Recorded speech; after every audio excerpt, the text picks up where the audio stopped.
Have you ever noticed something kind of cruel about the world? The hardest working people are often not the richest ones. The ones getting up at 4 in the morning might be garbage collectors or bus drivers. They're the backbone of society, but you rarely see their names on any list of the world's wealthiest people. Wealth, it seems, plays favorites. It doesn't reward the people who sweat the most or work the hardest. It rewards a certain kind of person. And who are they? The answer is simple: the people who have scarcity value. So, what does scarcity really mean? In plain terms, it's when something is in short supply but in high demand. Take salt, for example. Back in ancient times, salt was one of the most valuable resources in the world.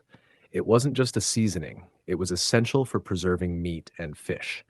Salt was rare, hard to produce, and expensive.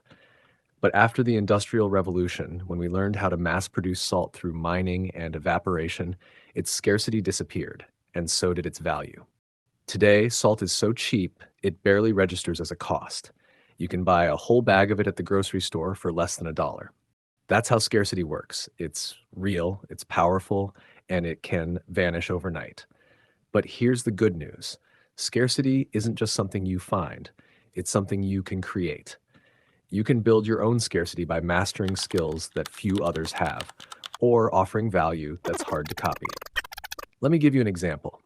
At a job interview for an architecture firm, two candidates were asked the same question: how tall is our company's tallest building? The first candidate said, "I'm not sure." The interviewer asked, "Could you go outside and find out?" He came back later and said, "There are a few tall buildings out there. Which one did you mean?" "Okay," the interviewer said, "we'll be in touch." Then came the second candidate. He was asked the same question: how tall is our tallest building? He replied, "I'm not sure, but give me a few minutes and I'll find out."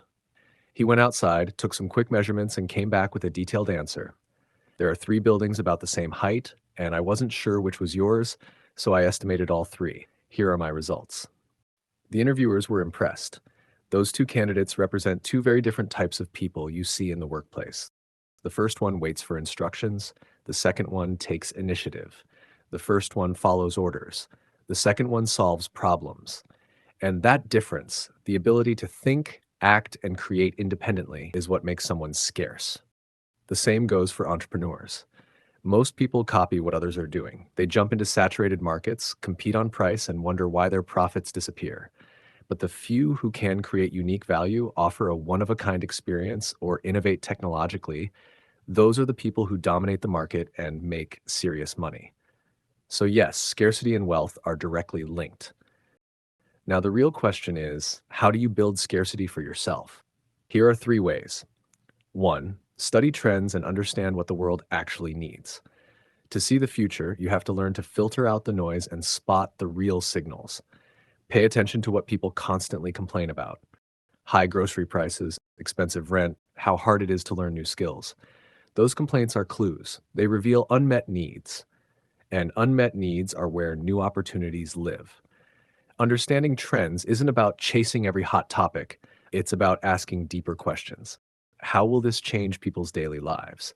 How will it reshape what they buy or how they think? How could it disrupt an entire industry? If you can answer those questions before everyone else does, you'll always be one step ahead. 2. Match your personal strengths with real opportunities. Ask yourself, what feels easy to me but hard to others? What makes me lose track of time when I'm doing it? What achievements have brought me unexpected recognition or praise?